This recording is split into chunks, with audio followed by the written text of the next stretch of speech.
Good day my pipu, how una dey? Happy new month.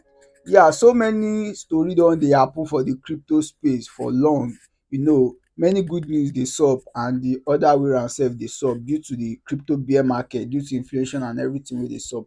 But today na good news I wan make we use start dis month. And wetin be dis good news? Yeah, El Salvador just buy 80 BTC to the one wey dem dey hold before. Again, Binance don partner with Cristiano Ronaldo, yes, to start the NFT. You say dat one sef na good news. And again, dis guy Kabi, one of the tiktoker influencer wey be say na im be the most popular celebrity for tiktok, Binance sef don partner with am. So you say many things still dey come up for the industry. So if you dey crypto and you never position yourself well, wetin you dey wait for?